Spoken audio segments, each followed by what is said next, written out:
चलिए क्विकली एक बार पूरे चैप्टर को देखते हैं क्या क्या होता है इसके अंदर। क्या बनते ही जाए, नहीं पार्ट तो ना है।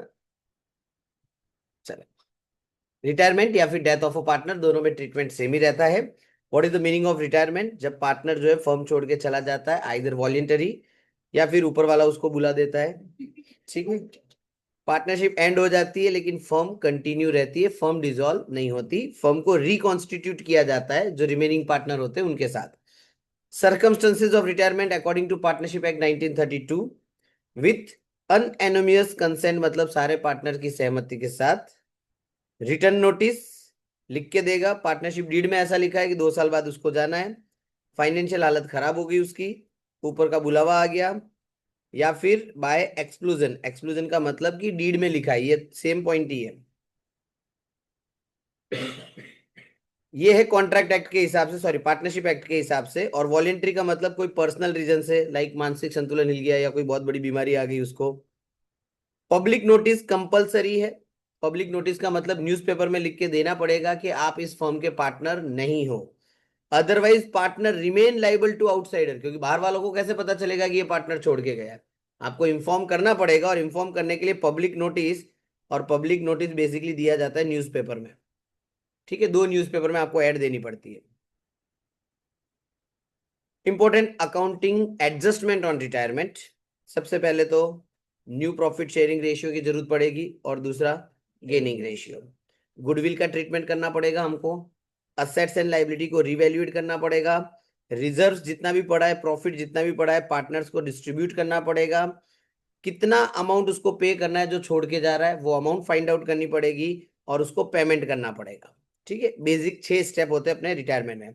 अब स्टेप बाय स्टेप इसको हम समझते हैं। सबसे पहले right old profit sharing ratio.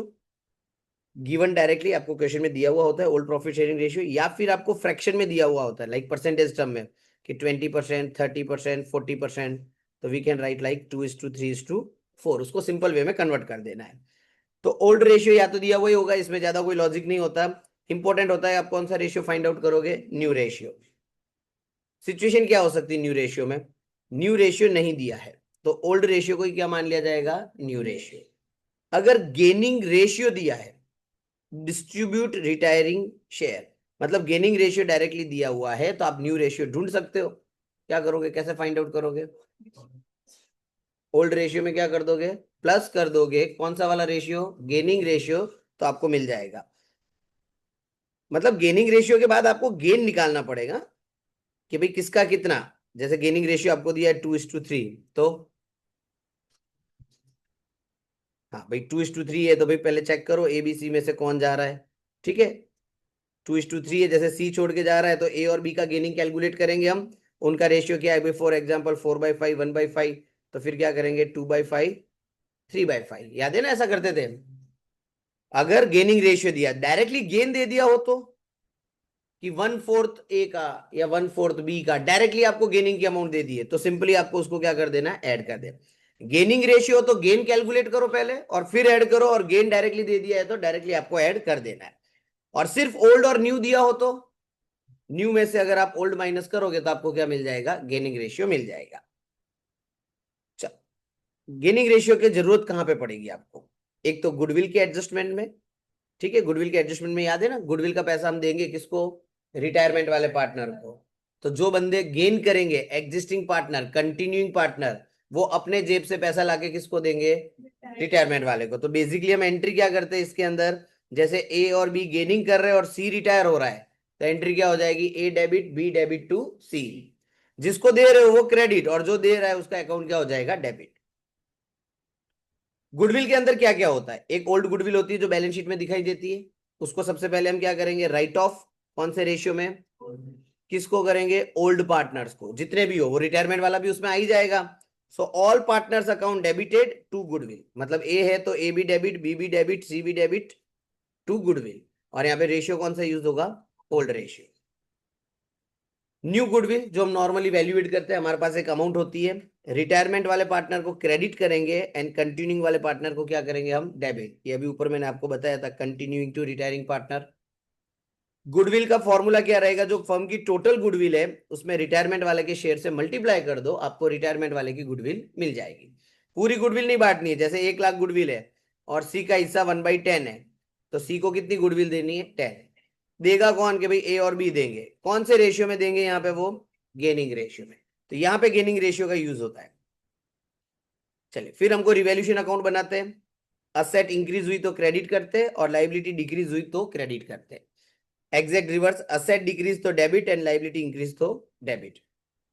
जो भी लॉस होता है प्रॉफिट एंड लॉस रिवैल्यूएशन पे, वो किसको देते हैं हम, ओल्ड पार्टनर को। कौन से रेशियो में, ओल्ड रेशियो।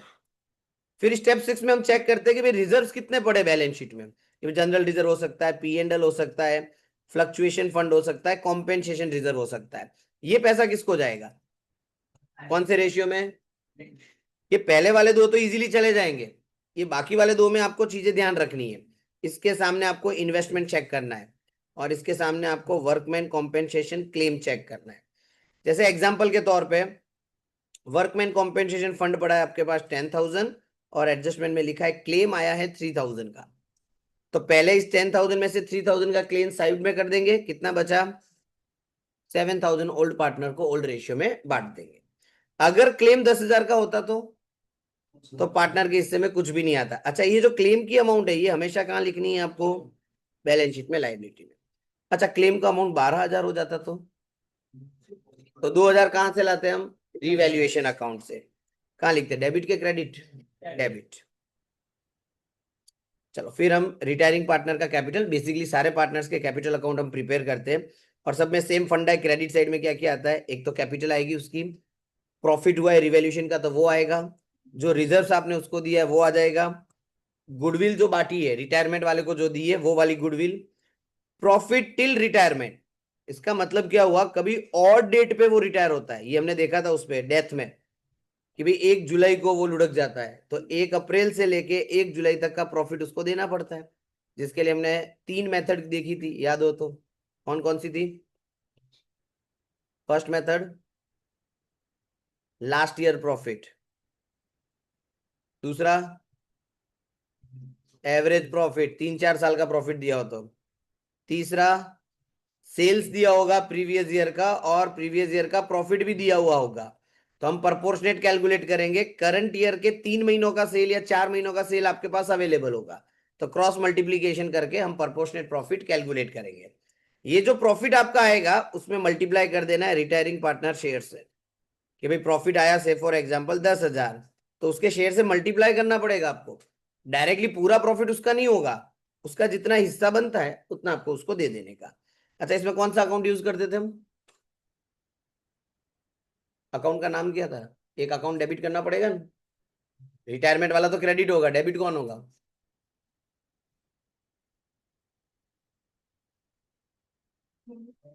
कैश में नहीं होता भाई।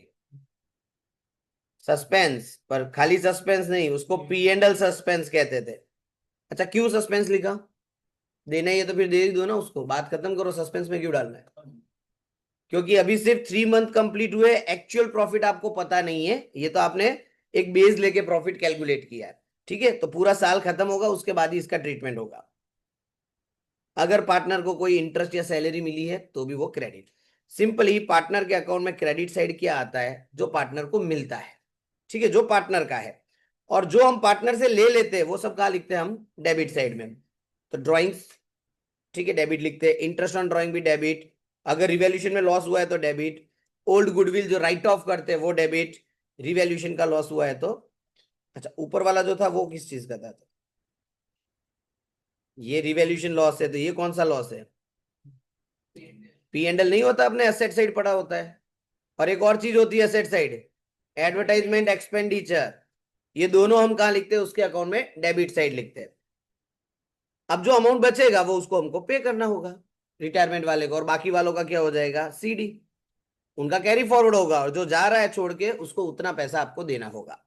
पैसा कैसे दोगे, या तो पूरा रोकड़े में, तो क्या एंट्री हो जाएगी, रिटायरमेंट वाले पार्टनर का अकाउंट डेबिट टू कैश, और अगर आपने थोड़ा ही दिया तो थोड़ा कैश बाकी का लोन, और अगर कुछ नहीं दिया तो पूरा का पूरा लोन।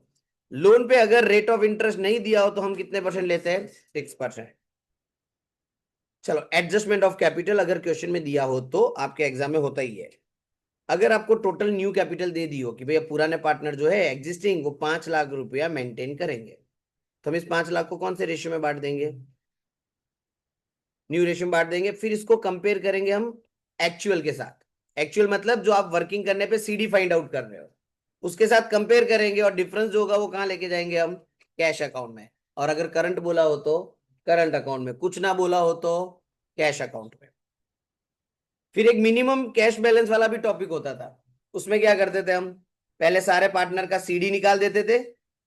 फिर जो आपको कैश रिक्वायरमेंट है, जैसे ऐसा बोला है कि 400 रुपीज आपको मेंटेन करने हैं, ओपनिंग में आपके पास पड़े हैं 200, तो आपको नया कैश कितना लाना पड़ेगा? तो यहाँ पे 200 रुपये आपको क्या कर देने, प्लस कर देने। अच्छा, अगर यहाँ पे ओपनिंग में ऐसा बोला हो आपको 600 पड़े हैं और बोला है कि मेंटेन करने हैं आपको 300, तो लाने नहीं है। अब आप विड्रॉ कर सकते हो, तो 200 प्लस मत करना, 200 क्या करने पड़ेंगे, सॉरी 300 क्या करने पड़ेंगे, माइनस। तो वो चेक करना कि ओपनिंग बैलेंस क्या है और क्लोजिंग बैलेंस क्या है। फिर इसका टोटल करके हम कौन से रेशियो में बांट देते थे, और फिर हम कंपेयर करते थे, डिफरेंस जो आता था वो किस में जाता है, कैश में। सो रिक्वायर्ड कैश अपने को मेंटेन करना है, बाकी का पैसा जो है वो पुराने पार्टनर लेके आ जाते हैं। एंड फाइनली फिर हम बैलेंस शीट बनाते हैं जिसमें हम सारी एसेट्स कौन सी प्राइस पे लिखते हैं, और कैपिटल जो अभी एडजस्ट होके आया वो वाला। और लोन अगर है वहां पे पेमेंट नहीं किया है तो लोन दिखाना पड़ेगा आपको अलग से। और आपको लोन अकाउंट भी पूछा जा सकता है, बट आपकी एग्जाम में चांसेस नहीं है। दिया हो तो फिर आपको लोन का अलग से डब्बा बनाना पड़ेगा कि उसको आप मंथली पे कर रहे हो, क्वार्टरली कर रहे हो, 6 मंथली कर रहे हो, एन्युअली कर रहे हो। तो 2-3 साल का डेटा आपको यहाँ पे शो करना पड़ेगा। था ऐसा सम अपने बुक में? किया था अपन ने? चांसेस कम है, एक बार देख लेना खाली। चलो, old goodwill right of, old ratio में रिवैल्यूएशन का profit and loss, reserves and P and L, new goodwill, future profit, मतलब सब कुछ ओल्ड रेशियो में ही होगा बेसिकली। सिर्फ गुडविल का ट्रीटमेंट किसमें होता है, गेनिंग रेशियो में। सेम एडमिशन में भी ऐसा होता था। यहाँ पे खाली गुडविल में कौन सा रेशियो आ जाता था, वहां पे सेक्रीफाइस है क्या, और रिटायरमेंट, सब कुछ आ गया। बोलो कोई पर्टिकुलर स्टेप जहां पे आपको डाउट आ रहा हो। एडजस्टमेंट की दो इफेक्ट होती है, वो आपको ध्यान रखना है। अब इतना तो आपको पता चले असेट बढ़ रही है कि घट रही है। ठीक है, धन्यवाद। खत्म हो गया ना चैप्टर, प्रैक्टिकल आपको करना है। मैं चैप्टर समझा रहा हूँ आपको, गोखन पट्टी थोड़ी करनी।